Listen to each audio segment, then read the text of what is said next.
Hi, dear listeners. I honestly can't believe we are here. The season finale of True Crime in Hollywood, A Personal Tale, Season 2. And what a journey it has been.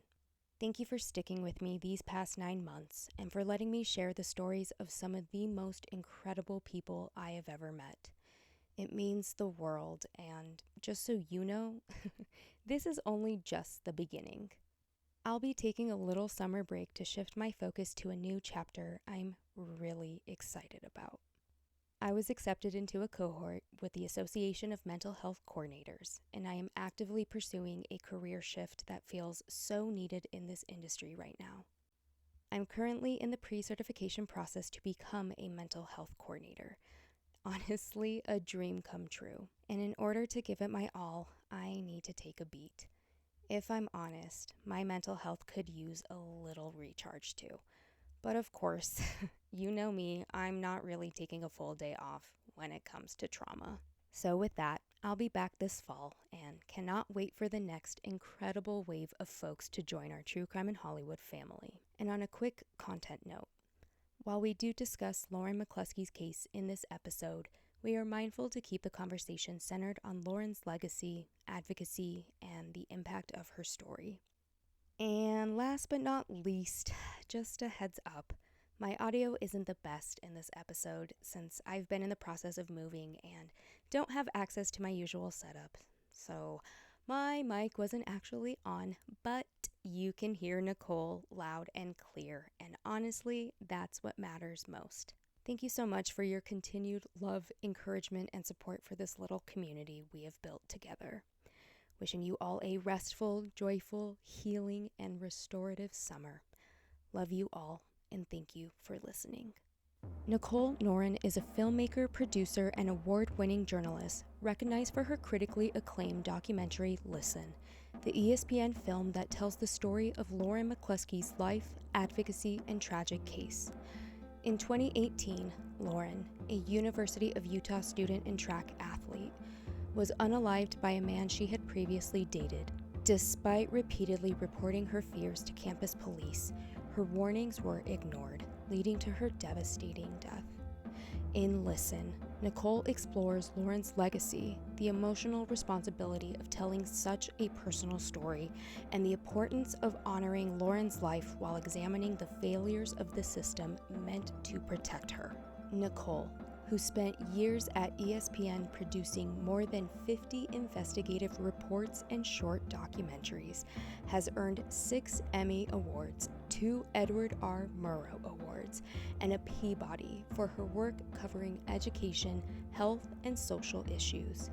She's known for her thoughtful, ethical approach to filmmaking and her ability to hold an audience's attention without resorting to the salaciousness that often comes with true crime storytelling.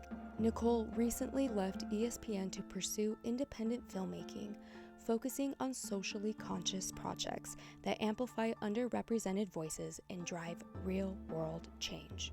As one Investigative Reporters and Editors Award judge said in April 2024, quote, "Listen is a shining example of how investigative journalism can hold police systems accountable without exploiting victims of violence." This is True Crime in Hollywood, Nicole's personal tale. Hi, dear listeners.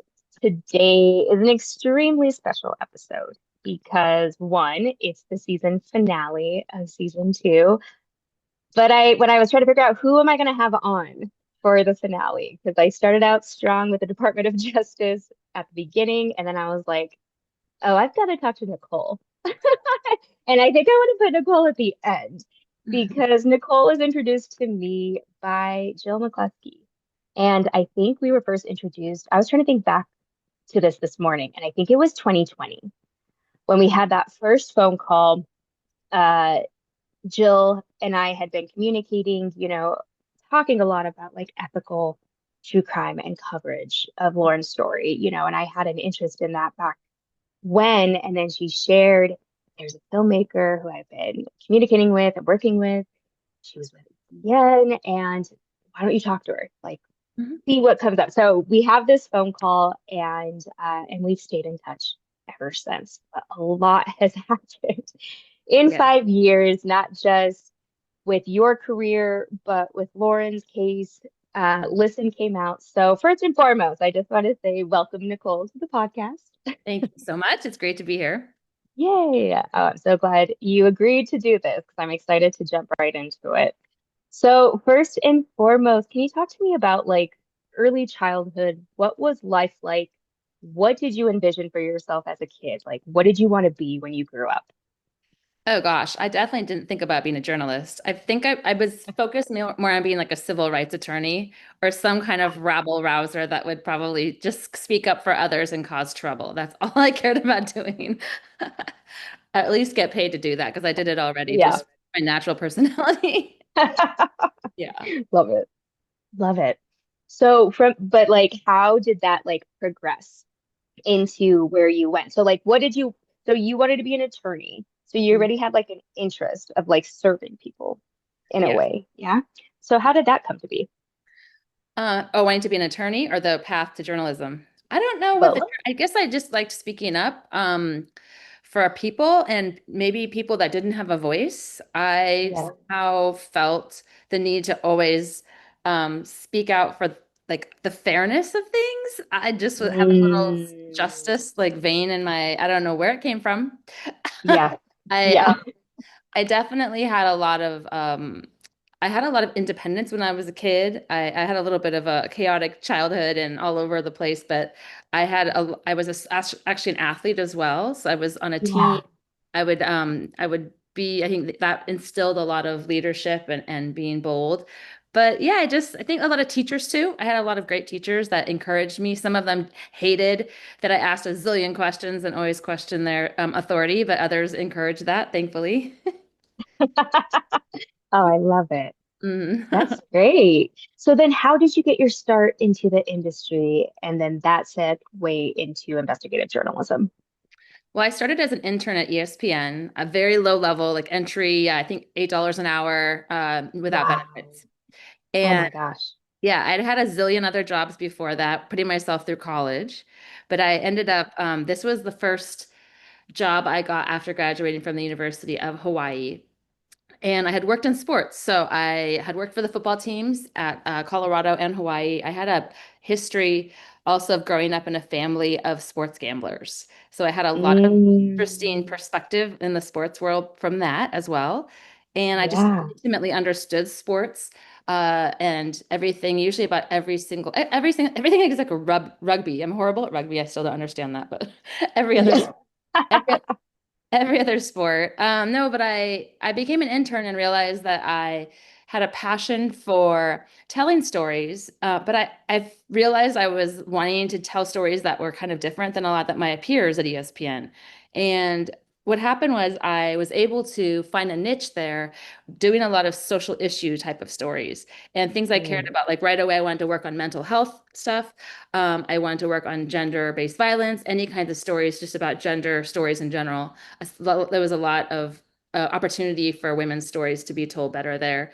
A lot of LGBTQ-ish stories there. Anyway, it was mhm. a lot of like it was prime to come in and have someone tell like more of these social, I would call them social issue stories. And Yeah. I thankfully had really like learned from some amazing mentors there and editors who encouraged that and would go ahead and just kind of let me go off and do these stories. And I am so grateful for that because we were able to tell a lot of groundbreaking stories and really hit into areas that ESPN hadn't tapped into before. Wow. That's incredible. I love learning that actually. Because yeah, I think I've always been curious too, like how you were balancing those two things.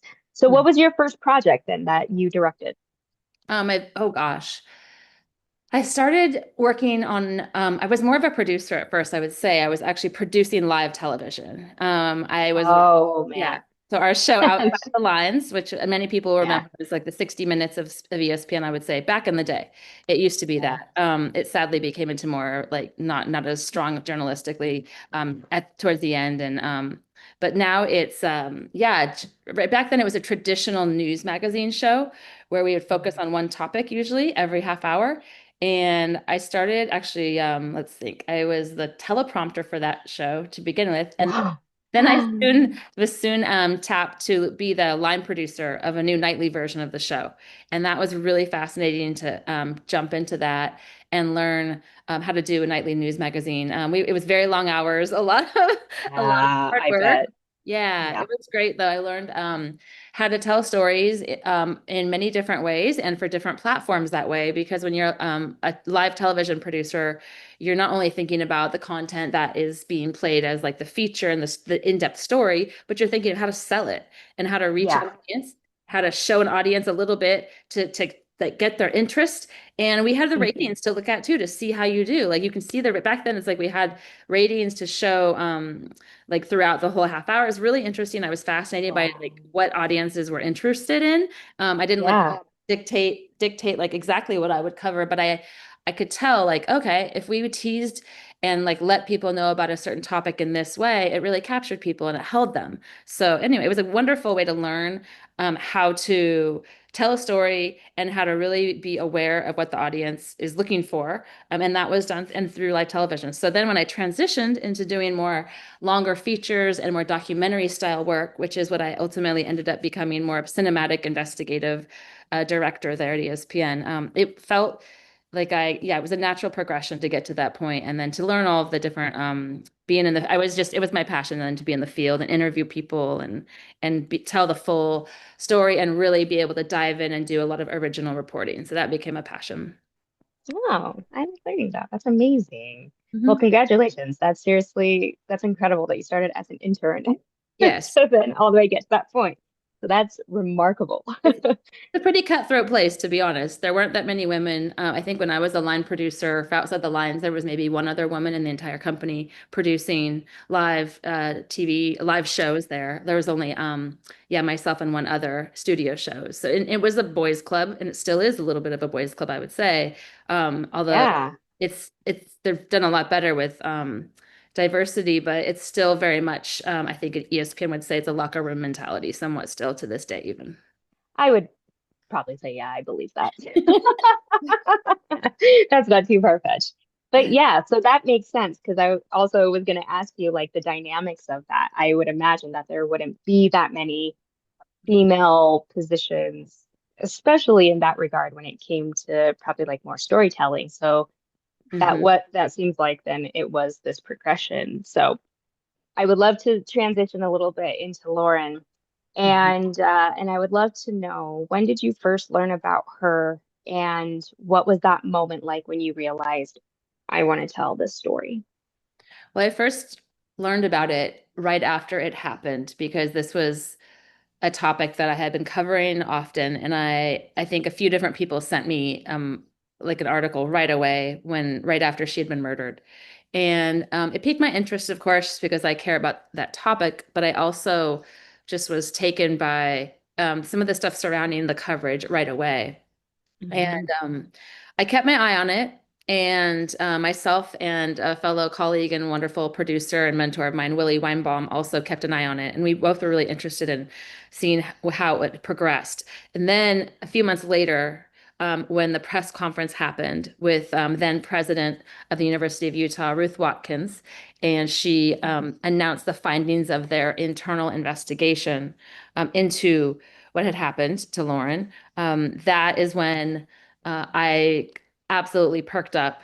And when I read the report and heard what Ruth Watkins said, and said that line that is in our film, and kind of became such a point for Jill as well. And I think Jill says it made her start to think something was awry. Then it was when Watkins said that they did not think Lauren's death was preventable. I don't like I think that was that. Sorry, I don't want to misquote it, but it was I the remember that. yeah, Yes. it was basically the idea. And I thought that was a very odd statement to make because there had been quite a few campus I would call them just PR nightmares involving crimes.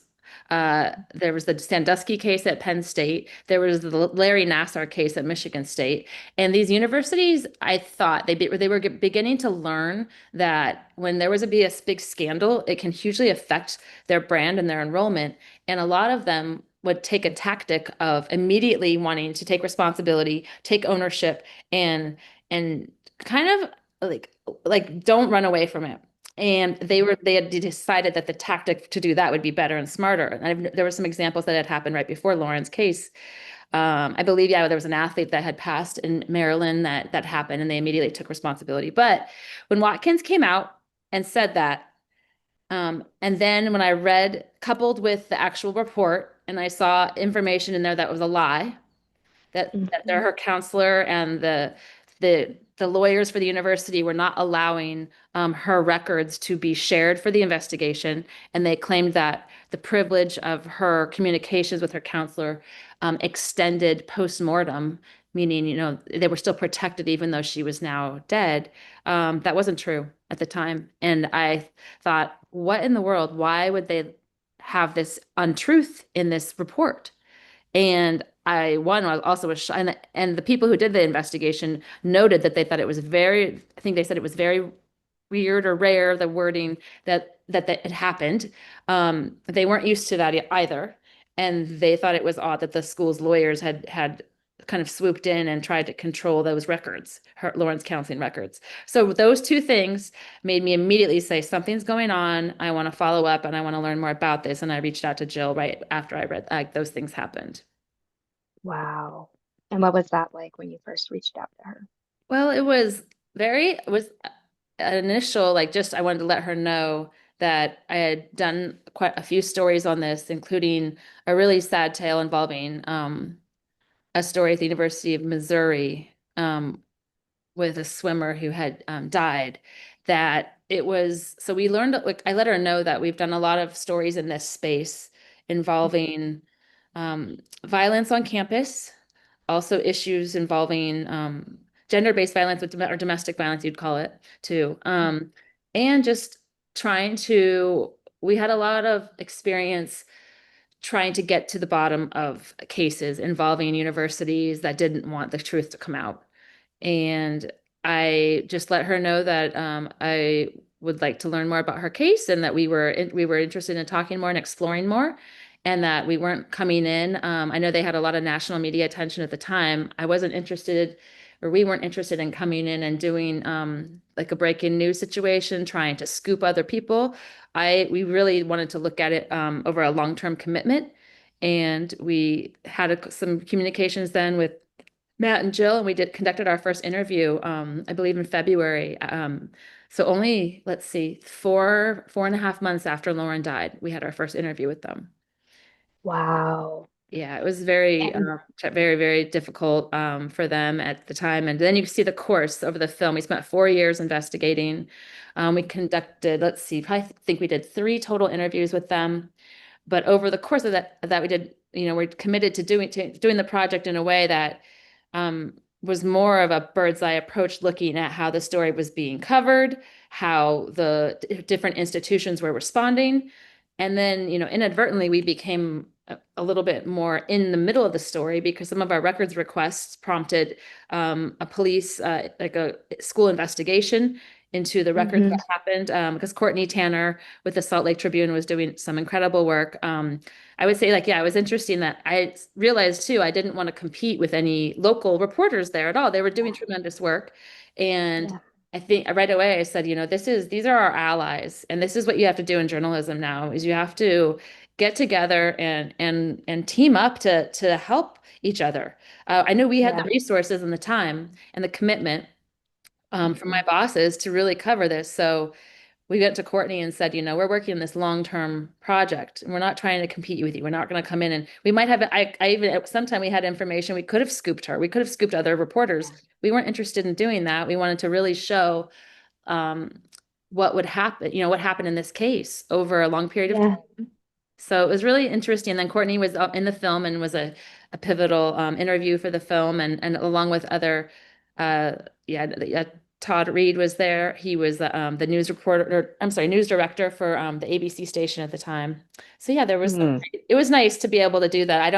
I don't like competing at all. I'm not like in that mindset as a journalist. I feel like we should all be Yeah. collaborating. So it was nice to be able to have um, that kind of teamwork, I guess you could say. It wasn't ever an official collaboration, but They knew Yeah. that we weren't. They knew that we were in there, and so did Jill. So did Matt and Jill. They knew we were going to there for the long term. We were seeking the truth. We were seeking records that the school was not wanting to hand over. A lot of stuff had never been handed over. And then it just took time. It took a lot of struggle. Took a lot of battles with the state records committee, with the records ombudsman. We had local counsel that helped us fight some of these records, like just not the school not wanting to hand over certain things. And yeah, it was a fascinating path to get there over this 4-year period. But I'm very proud of Uh, the film now. I'm very proud that it's yeah. also on YouTube and that everyone can Oh, see it. And yeah, amazing. We'll yeah. link that. Yeah, we've got to get that in there. And special shout out to Courtney. Yes, Courtney is amazing. such a treat. Hmm. And she really has done such amazing investigative work on behalf of the Salt Lake Tribune. And she was there for my first interview. Yes. Uh, so it's, yeah, that all of this resonates, obviously. It's all connected. I uh, have to say, for yeah. you two to speak out, you played a part in it as well, because like for you to come forward and then other people to come forward, it's like everyone, the pressure didn't ever let up. And it was instrumental in us being able to continue our work too, because it's like we had all these different fronts, like we weren't letting up. And it was not lost on me that it was women leading this charge. And it was Mhm. in many ways, from all different angles, Yeah. both from the advocacy perspective, from the lawmaker perspective, from the journalists. This was everyone's team effort to help Lauren's truth be told. Thank you. Sorry to thank you for Thank that. you. It's It's so okay. it was very It's it was clear that it was not it was not just us. It was really it was very fascinating look at how um an institution that is incredibly powerful can attempt to rewrite things or show things in a way they think will be better for their business. And if you have some very strong people standing up, speaking out, that's not always going to happen, and you can make a difference. oh, absolutely. And as of this interview, I've been in communication with the University of Utah as of late, Oh, wow. still addressing these things. Yeah, Uh, that's great. yeah, but it's a reminder. It's a reminder that you're right. It has been a community effort, Hmm. and I have to hand it to Salt Lake City, just in general, who continue to hold space for Lauren and her story. And I really got to experience that this past fall with Lauren's lap and getting to, speak on behalf of the foundation. But when I'm looking at it from a filmmaker's perspective, and because I only know the most minuscule things that you all had to battle with, and I can only imagine the battle with the school because, like I said, it's still living that right now. And you're right, it's a business. At the end of the day, it is a business. And I had a really big reflection recently when I did break my silence, and you're right, and I did that on behalf of the family. And I said that time and time again, but I am so grateful that I ended up doing it because eventually it did become about my healing and what I needed to do and where I needed to go. So my advocacy really is rooted in breaking my silence for Lauren. And all of my advocacy is on behalf of Lauren because she was such an advocate herself. So, what was that process like getting to know Lauren Hmm. without ever actually meeting her? That is a really interesting question. And I'm glad you asked it, because I feel like that's not really talked about enough. It's hard to always know, like the whole, not just from a consent perspective, but also just like personality and just like, I do, like I've done a lot of these stories where kind of speaking for someone or helping someone's voice be told who's not around to say, have their own voice anymore. And Mm-hmm. it's on my mind a lot. And the way that I I think navigate that and feel comfortable is that through the speaking, just speaking so much, not only through their firsthand material, whether it's uh, records of like cell phone stuff or maybe different ways they've shared with others. It's with speaking to family members, and more importantly, it's really speaking to and getting to know their friends, because Yeah. oftentimes the friends are the ones like hearing a lot more of the different stuff than family, and you have to have the whole picture. So Yes. Mhm. yeah, it was really, yeah, it's a challenge. In this situation, knowing what Lauren told the police, and we had these also in this story, we had her recordings to the police. We had numerous recordings she made seeking help, seeking clarification on some stuff, following up. I mean, this was a young woman who was incredibly brave because you don't know, like, it is so hard to come forward at all when you have a case like this, when you have Mhm. somehow someone that you thought you were falling in love with, suddenly you get information that they're not who they say they were, and they perhaps may be a threat to you. And suddenly it all changes very quickly. And I mean, I knew enough to know like very early that she was incredibly brave and bold and had the support of her friends and family, and also other people came forward too, and other friends, and there's all these other ways that we were able to tell, really understood like what had happened and like in that crucial time period. And that's what I wanted to focus on, is look at all these details and the ways, and like almost like the the detailed chronology to the way that like how did this actually happen, and how could it have Right. been prevented. Hmm. Hmm. But that is just to go back to your question about how to get to know someone. That I mean, that's kind of how I do it, is like through that's you can't rush that either. You can't come in, Yeah. have talked to one person and then think that you have a handle on someone's personality. And also too, it is an issue of consent. I mean, there's been times where, you know, you it's hard to know, like, yeah, if someone would really want their story told.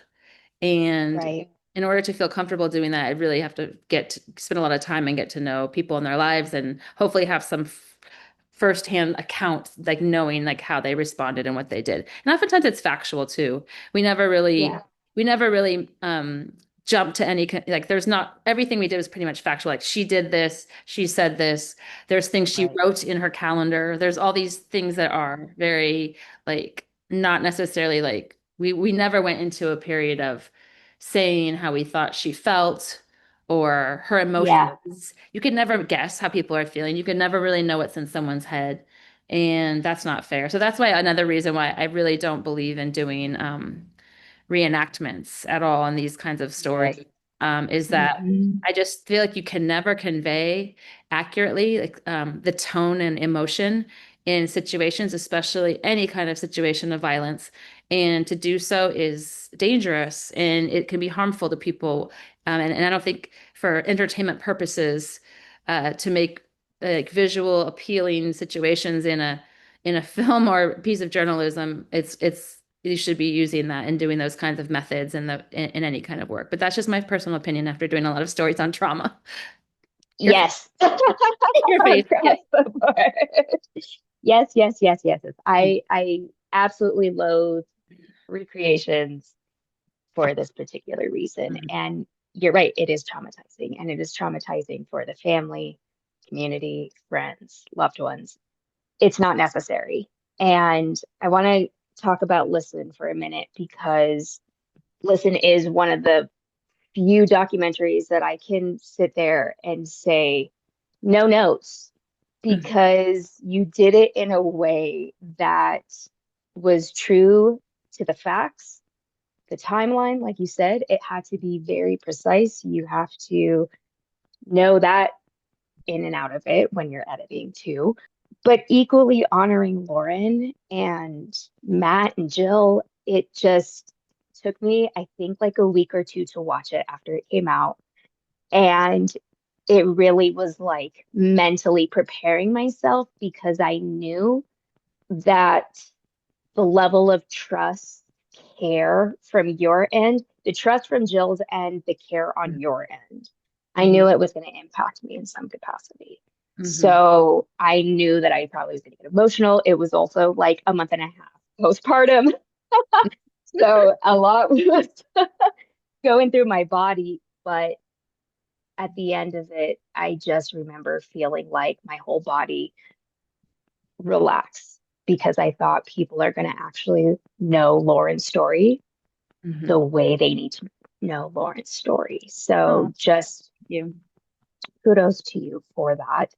But I want to get into this because you did have this whole experience alone with the university on top of already what Lauren had to go through. Mm-hmm. Then working in the edit, like internally, how does that go for you? Because this is heavy, heavy, heavy Yep. information. Now this is personally like affecting you because you're trying to do your job and this school is going every which direction. Mm-hmm. Yeah, how was that like personally for you? Well, I have to say when I've had a few stories that this happens where institution or and people who work for an institution will put up a lot of resistance. I think sometimes it gets me angry. Yeah. And anger is probably not an emotion that you should be feeling all the time as a journalist, but sometimes I think it's necessary Mm-hmm. because there are times when when you're just so immersed in a project and especially in an edit room. I mean, I think we spent over 800 hours editing this documentary. Wow. Um, that's a lot of time with this Yeah. material. Yeah. And it's a lot of uh it's hard to not become a little desensitized to it when you just are over and over having to edit and subtitle things and having to like listen and over just make those decisions in an edit room. But I don't know if you don't let yourself go in a realm of anger, I think you wouldn't be a human being, one. And also it doesn't affect your ability to tell the story fairly. But Mm-hmm. it yeah, you have to like be able to feel those emotions. What I would do a lot is I would take breaks. We would take breaks. And Kathy Honeywell, my editor, who did an incredible job, oftentimes we did most of our work remotely. So I can't, and then we would spend, she came out and to California a couple of different times so we could just really spend like like a lot like immersive time together then. I miss editing in a room with an editor. It's like so, oh my gosh, you can get so much more done, and Yeah. just feel things so much better. But the important scenes, important moments, we got to edit together. So thankfully that was great.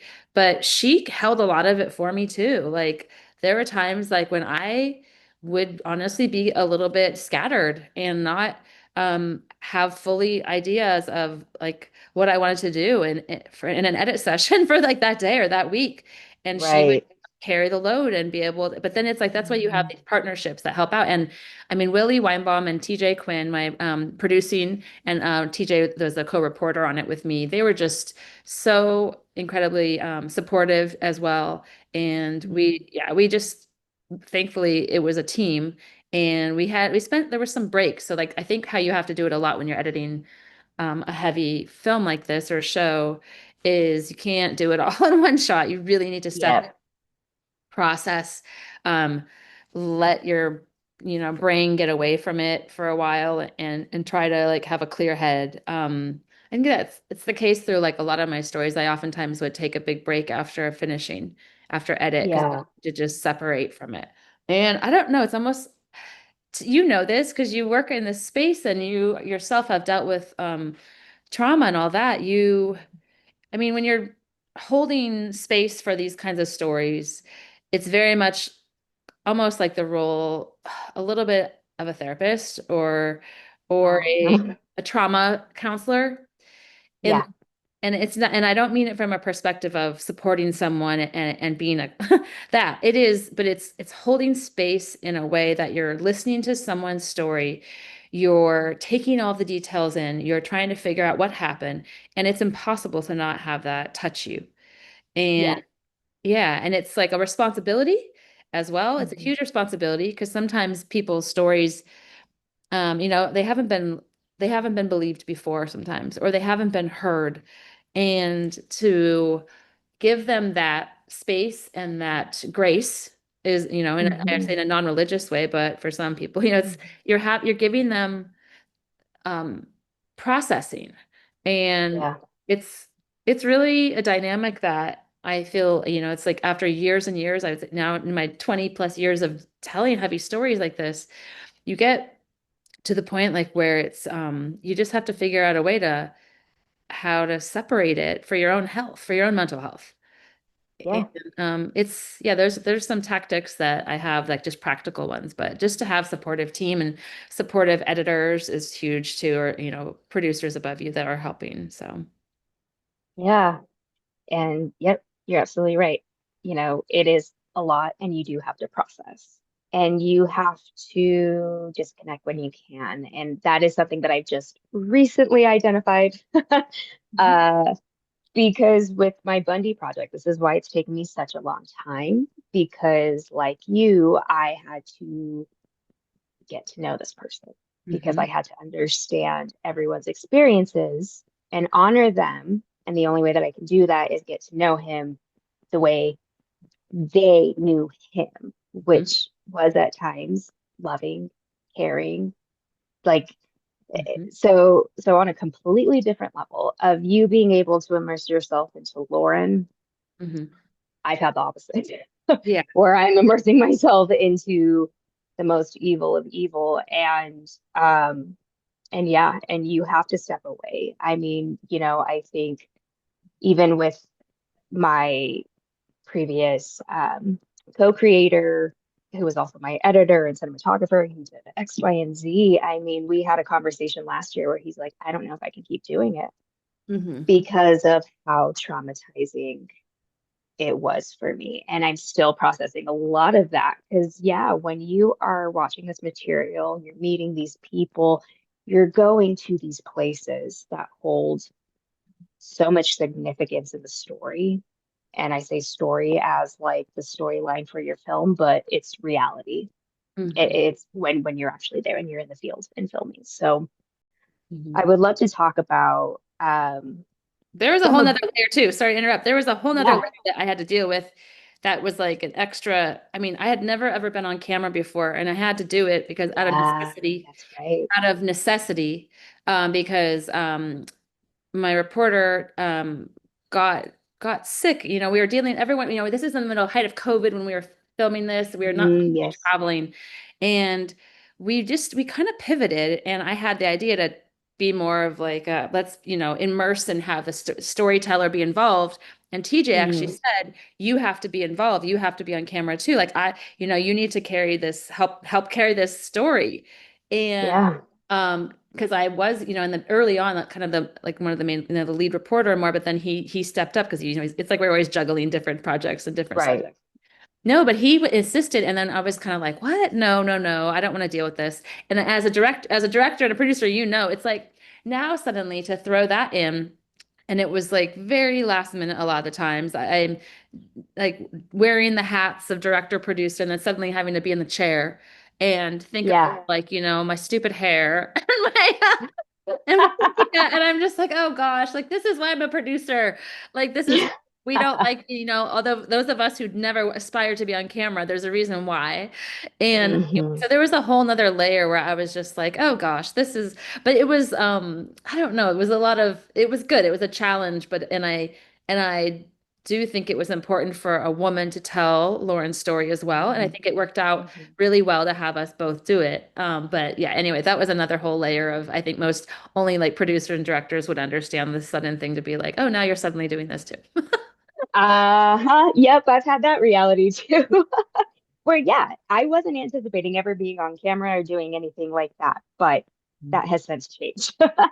But also to the credit of like this whole experience with the McCluskey family, which I attribute a lot of that to. So Yeah. for both sides, for on your end too. Something I do want to hit on though, that I'm also thinking about as I'm reflecting during those years while you are still investigating, because we'll get to this next question after as well, is that there's still things happening in Lauren's case, if you will.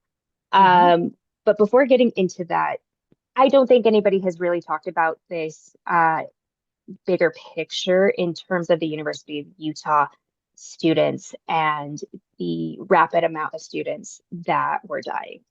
The year before Lauren, Mackenzie, and then I believe there was like another athlete that passed. So it just started feeling like death was coming up a lot around the U.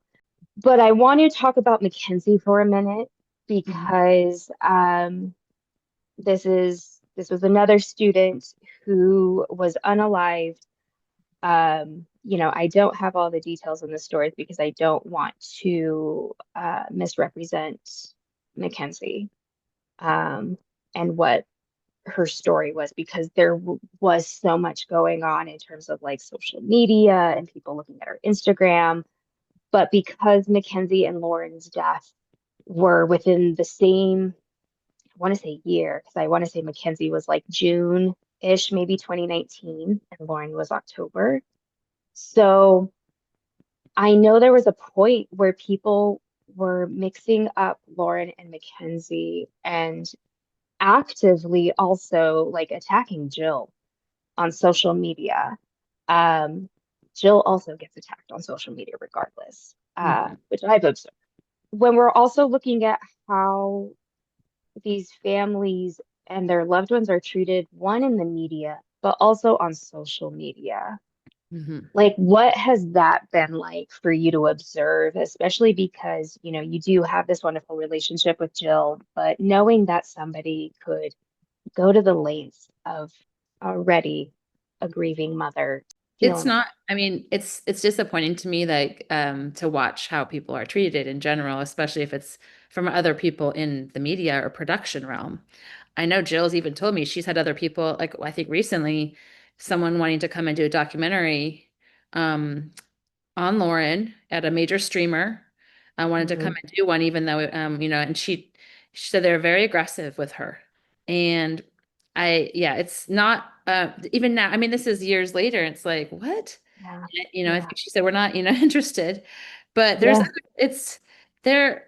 People, I don't know. It doesn't cease to amaze me that the way that people act at all, just in general, the public, with the way social media attitudes are. But that's very disappointing, and something I think that Jill learned a lesson though really early, and she's talked about this before, and I think it's a really wonderful thing to repeat, is that she learned right after Lauren was murdered, the media, like the dialogue that happened right away, and kind of what was going on was that it was people were calling it a domestic violence incident, and they almost were, that immediately happens a lot, and then it's like this thing happens where it's a victim blaming thing, where it's kind of like implied that um, someone, the person who had been hurt caused it or played a part in it.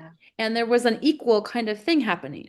And she learned right away, like, oh my gosh, if I don't speak for my daughter, others are going to, and they're going to dictate and have this go in a direction that is not true, and it's going to be harmful. So she spoke out right away then and realized, like, I need to control this narrative and not let that happen, because it happens too many times. It happens like all over the place. You see right away that people, like even police spokesmen sometimes, or other people, like will come out when there's a violent situation, usually involving a couple.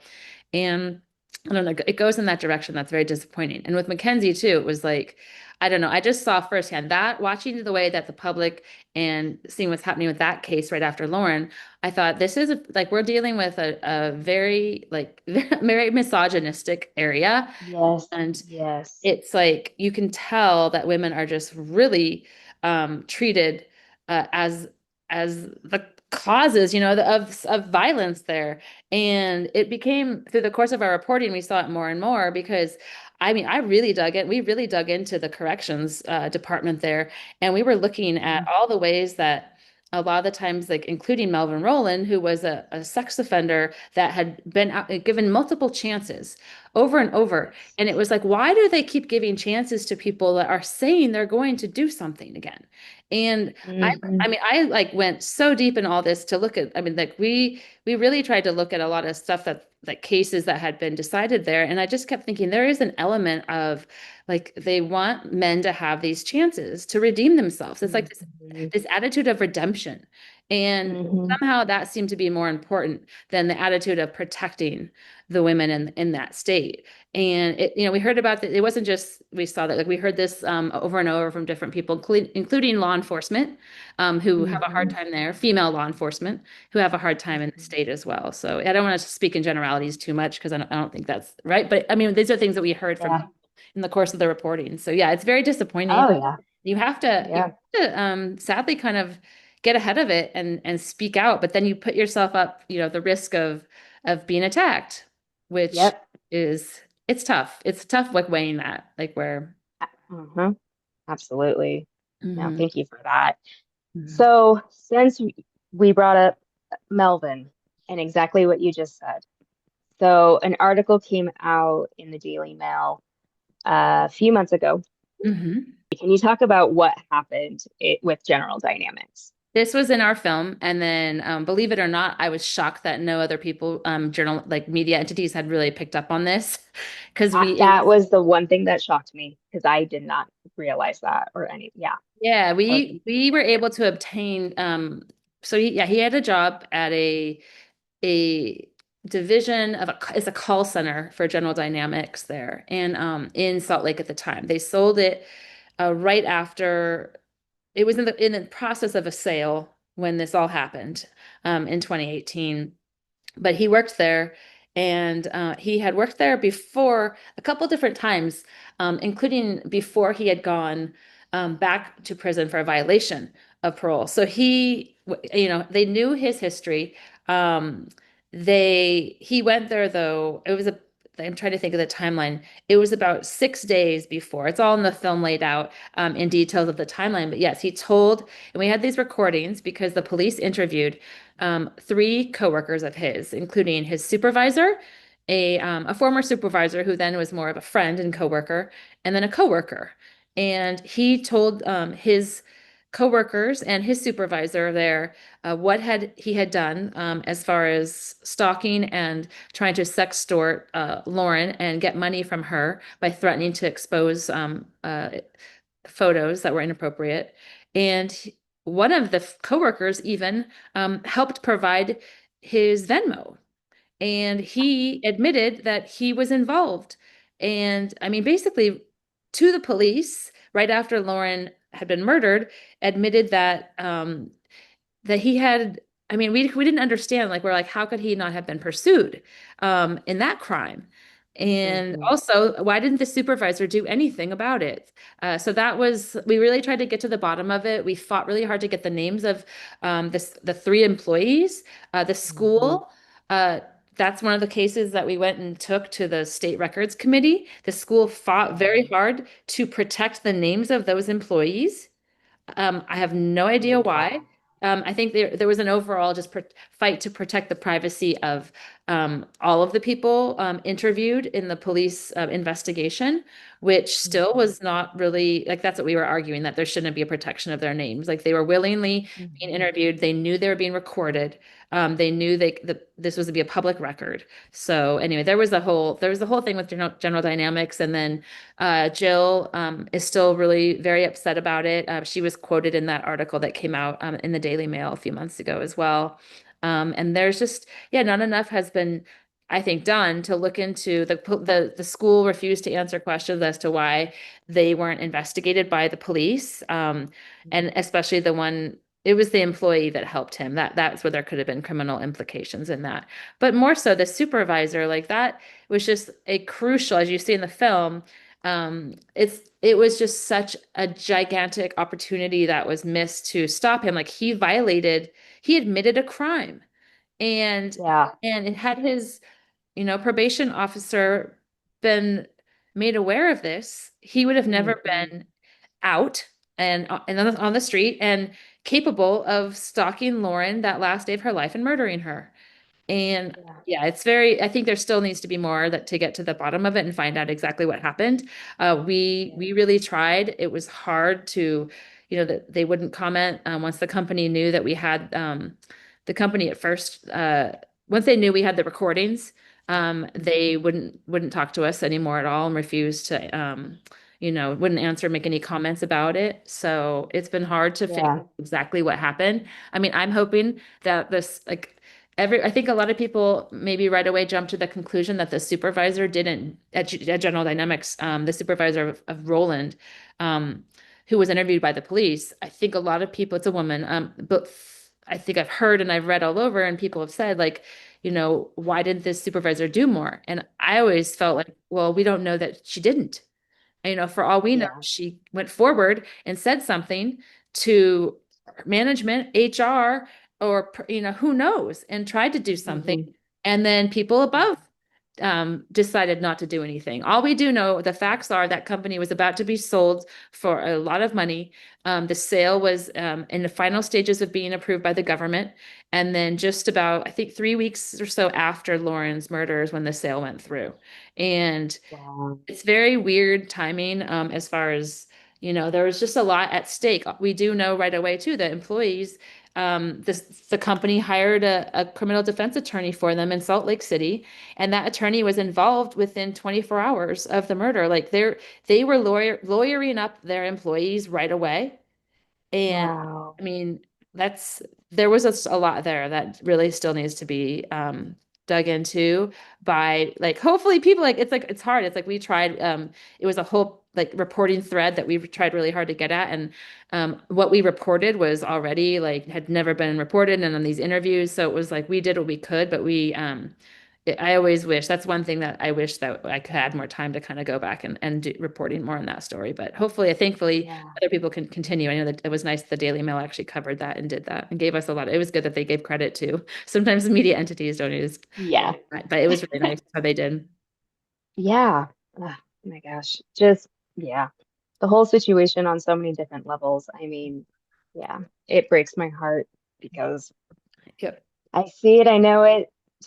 I've lived it with the same university, and it's a nightmare. But equally with Melvin and this whole situation, I mean, I'm just glad that it is out there, and I just hope that, yeah, people keep following up on it. And because, yeah, that needs to be addressed across the board. I mean, in any given situation, you would think people would do the right thing. That's Mhm. obviously not the case most of Yeah. the time.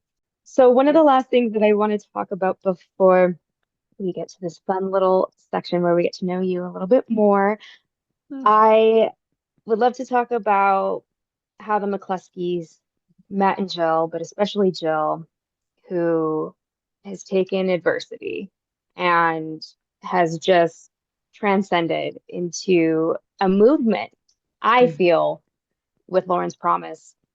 Um, yeah, I would love to hear your take Yeah. on watching her journey, but also being a part of it and with the foundation as well. I mean, it's very amazing to have that kind of front row seat, that you get to see uh, parents that are just completely face the most horrible tragedy that you can imagine, and then you don't always know the way it's going to go. Oftentimes, couples have a hard time even, getting through it together, and there's often, you don't, we never had any idea like where it would go with them and their path to healing. And from seeing them in that first interview that we did about 5 months after she died to then being able to now be around them 5 years later, it's just it's really fascinating, and it makes me very proud to be able to have witnessed this and to see the good that they have done, and the fight that they've done to take this tragedy and make something so positive from it. And it's making a huge difference. And a lot of people, that just to make sure everyone knows, it's like they won a gigantic settlement, $13 million about from the university, and they said that we weren't going to take a dime of it for ourselves, and it's all going towards the foundation. It's going towards other causes that Lauren cared about. But yeah, just to see, not, you never know how anyone can take something like this and what's going to happen. And they just really have gone with it. Now, Matt, it's they just as personally to see their path too of healing. It's been really neat to see that, and I'm so happy that they'll never ever, a day doesn't go by that they're not still impacted by this, by the loss of their daughter, but you could see their joy returning and Yeah. slowly, and it's been yeah, it's just been really neat to see. I got to spend a lot of time there. I went to Pullman. I've been multiple times now. It seems to be a yearly conference, which I love because Love it. I really like Pullman, and got to spend time with them over the weekend for the an event for, yeah, their annual fundraiser and event for Lauren's foundation there. And it was really neat to see that, just all the hard work that they do, and just putting like a lot of time and effort. But more importantly, there's just Lauren's promise is it is changing things all over, and to have Mhm. people in the position to do something all over at campuses all over, to have taken this Mhm. promise and to be able to listen and support those people who step forward and need help. It's just, that's the first step. So Yeah. it was the whole point of our film, is that um, when people come forward and seek help, like, you really have an obligation and you have to do something and take that next step. So it was a Yeah. call to action very much. Yeah. And I am really, it's been another wonderful thing too, is they've been able to, we worked with them right after it wasn't an official impact campaign, but I kind of unofficially helped do that. I was, we were, Yeah. ESPN let us share the film. So the McCluskey Foundation was helping share as an educational tool, and we were really like Mhm. working together to try to figure out, like, okay, these different places are wanting the film, they want to use it for a training for their law enforcement here in this state, this school, and so it really became it's become a bit of a movement in that to have a tool like this is just so invaluable. And I mean, I definitely knew that it had the possibility to do that, and it could be used in that way. And that was a big Mhm. part of why I wanted to do the story to begin with, to be honest. I don't know if that was my personal goal to have that.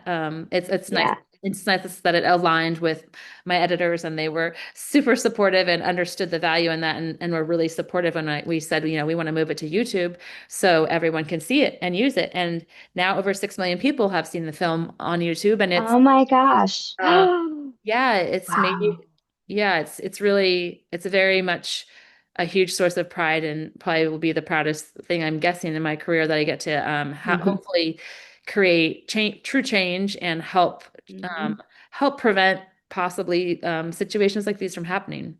Absolutely. Well, congratulations on this million. That's incredible. That's so Yeah, exciting.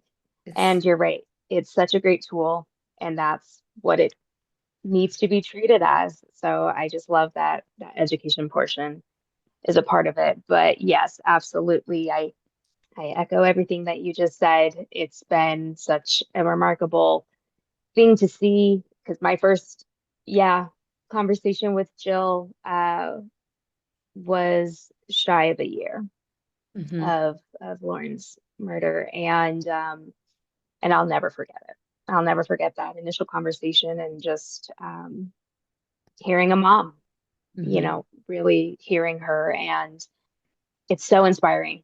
I just, same thing, I got to experience Lauren's lap in November, but here in Salt Lake City, which is just incredible for them to come back to such a really heavy, difficult place that I can only imagine is still really hard to return to, but still doing it in the name of Lauren, Yeah. which is just so incredible to see. But to be able to share my story on my campus that I had never done before, it was so empowering. So I'm grateful that they put that healing back into me.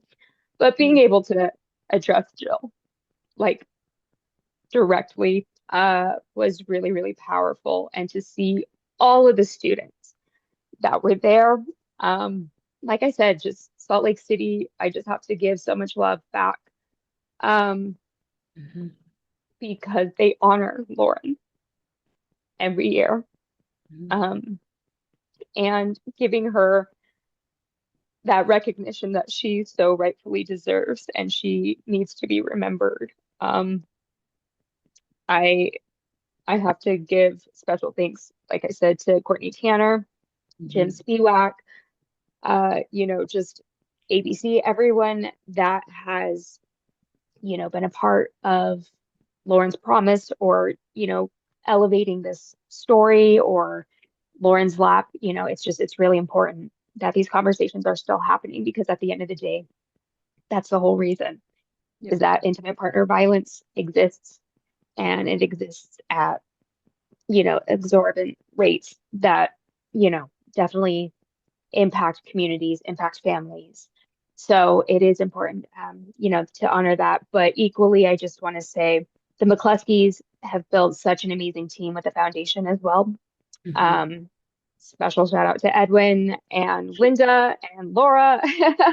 Yes. Just everyone that has been such a space of comfort, but a space of advocacy. Mhm. And it really does feel like such a beautiful growing family. And, again, taking adversity, doing it in the name of Lauren, and just reminding everybody, talk about a brave woman who advocated for herself relentlessly.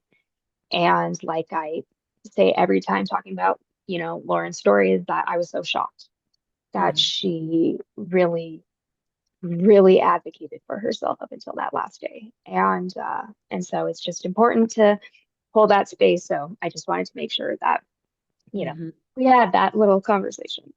Mhm. So one of my last questions is something that you and I have talked about outside of everything in terms of like ethics and true crime in production. And I know that I have observed a lot of ill practices. You shared, your thoughts about recreations. What do you hope to see evolve in the true crime space?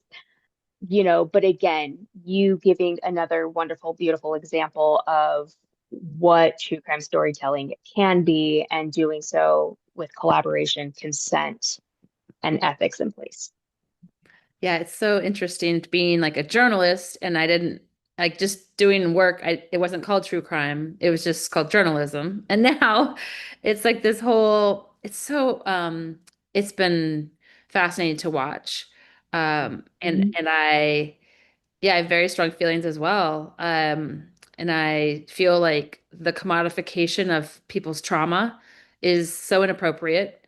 And it's hard. I mean, some people might say, "Oh, you're a journalist. You do that all the time, right?" It's like, no, you have to. It's all about intent, and it's all about um, the way that you deal with participants, the way that you deal with the care.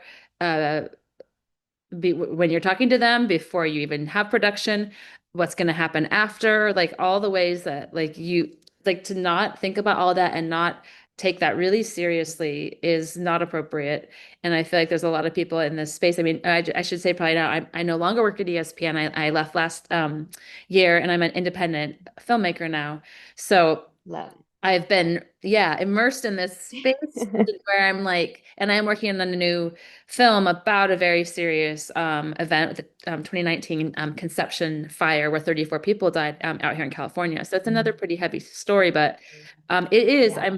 I've been watching, yeah, with a lot, like just to kind of get used to it and see. And so much of what you see on streaming yeah, streamers now and different shows are it's just so sensational. I truly think that there's a part of me wonders like if it's reached the point like where everyone it's just gone so far and there's just entertainment value is more important than the protection of those involved. I told you before I mentioned to you I just judged the news and documentary Emmys this year and Hmm. a few different categories and I saw a lot of films and it I could immediately tell like when I started watching like what streamer this would be for without reading anything Yeah. about it. And I could tell based on just how absolutely it felt like a scripted film. I was like, what are we watching? This is someone's serious violent trauma that has happened. There's a lot of times that you're not taking into account that there's minors involved that might not want their story told to the world, and especially stories involving Mm. violence against them, and they don't really have the age or the ability to consent to having their story told, but yet their parents are there telling it to the world. And I just feel like there's a lot of a lack of journalistic process in a lot of these films Mhm. that Mhm. it's troubling from someone who has done a lot of trauma reporting. Yep. And I have seen the path for a lot of people that to speak to the media, like it's not a light thing at all. You have to have a lot of trust, and Yeah. you have to be able to see that through ethically. And it's really challenging when you have production companies sometimes or streamers that don't have that same dedication to honoring survivors, honoring people that have been through traumatic incidents, through crimes, and there's a lot of I think discounting of that. But the way that you combat Mhm. that is by involving actual journalists, people who are seasoned with trauma reporting, people that understand the care involved and the responsibility we have as filmmakers to treat people safely.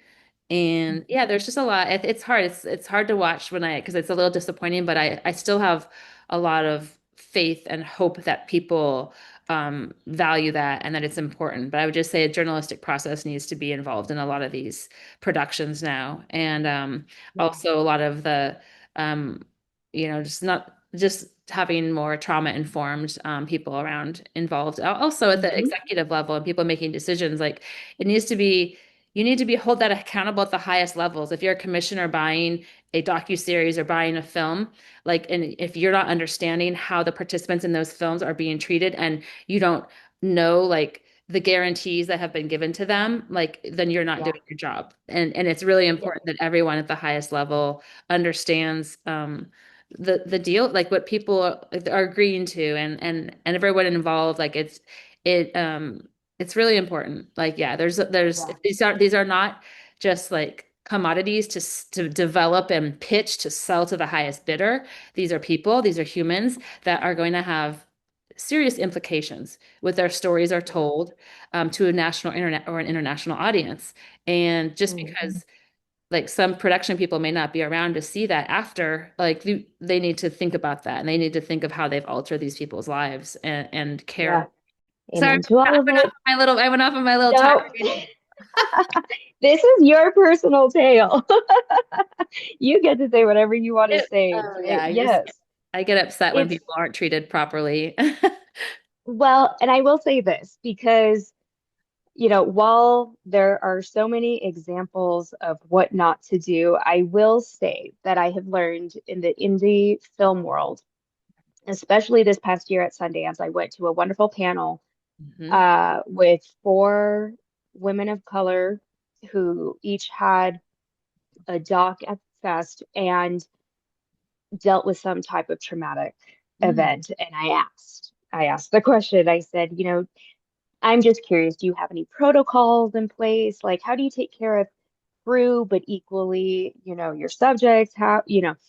Their eyes lit up and they were like, let me tell you.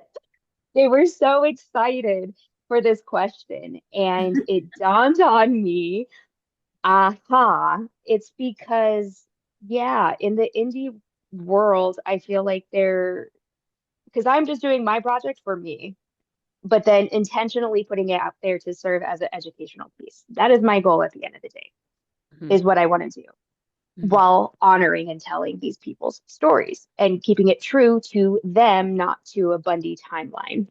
Mhm. That's, I think change is coming. I will say, working in the TV space, there were those few production companies that took consent very seriously, which Mhm. was great, and while not everything is perfect, it's like, yeah, everyone needs a dose of reality. And you're right. I would love to see that at the highest level at these streamers and everyone across the board. So thank you for saying that. Mhm. So last question before my last little three. What advice would you give someone who wants to pursue their career in directing, but equally working in a traumatic space? Am a huge proponent of having hands-on, like real world experience and learning from people who are the most seasoned at these jobs. I do not think this is something that you can learn in film school. Mhm. You absolutely have to either work as a production assistant, intern, any way you can to just get reps. As you say in sports, Yeah. like you just need the reps, you need Yeah. experience, you need to understand like all the ways that people like just how you interact with people, the integrity you have to have with people. Like this is all it's all stuff that I think I learned on the job. I learned from other people who were like so experienced. And I learned through Yeah. some lessons too. Like I made mistakes when I was young and I said things sometimes that I realized like, oh my gosh, I cannot like you have to be so careful with what you promise people in this line of business and never ever say anything that you cannot follow through on and also don't just be really careful with making promises you can't keep. So it's I say learn like hands-on learning. Absolutely. If you somehow can. And I know that's hard because I was like that too. I was very poor. I had to take a paid internship. It wasn't an option to go. So I've tried to, that's why, it's like they don't exist as much as they used to. But I think Right. it's really important to get hands-on actual learning and learning from people who you admire and who you think do it well. Yeah. Love it. Okay. So getting to know Nicole a little bit Oh better. gosh, it's that. What's the most interesting thing you've read, watched, or listened to lately? I actually just started rereading this book called The Last Season, on a Mm. park ranger who disappeared in the Sierras, named Randy Morgan. Oh, Yes. I read wow. it a long time ago. I think it was an Outside magazine article, and then it's a really good book. Yeah, it's an adventure book, but it's also a love story to the Yosemite and the whole Sierras. So All right. What about local favorites, whether it be where you're at, your hometown? Who do you want to give a shout out to? Like a oh small business.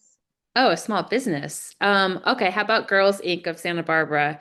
It's a wonderful nonprofit that I'm a board member of, actually. Yeah. And yeah, we do a lot of great work for under-resourced of girls in town. A lot of after-school and educational programs for them, and it's definitely a lovely nonprofit here. And I live in Santa Barbara, by the way, so I'm spoiled in my Yeah. thankfully Uh, I grew up in the area, so I've been exposed to the area for a lot of my life, but. oh, I love it. That's great. And I'll link their information on this Sweet. episode Thank you. summary as well. So yeah. All right. Now, last question. Who is a hero of yours and why?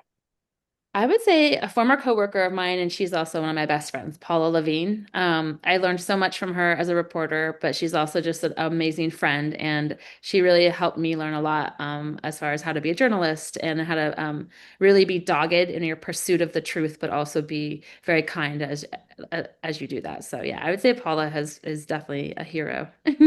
Oh, yay. Shout out to Paula. Mhm. Well, thank you, Nicole, for doing this. Like I said, Thank this you, was just Celene. such an interesting conversation. I feel like I'll have to have you back so we can have another conversation because I know we can go even deeper on some of these topics. So I just thank you know, so much for doing that. of And course. equally, like I said, for your ethics when it comes to production and honoring Lauren and her story and her family. Just like I said, great work. And I'm Thank you. just so glad to be community with you. So thank you for Thank doing this. Me too. Thanks so much. It was a great conversation. This is True Crime in Hollywood, a personal tale, a La Activista production with music by Mickey O'Brien. Don't forget to like, share, and leave a review for the show. Thank you for listening, and as always, remember the victims and embrace the survivors.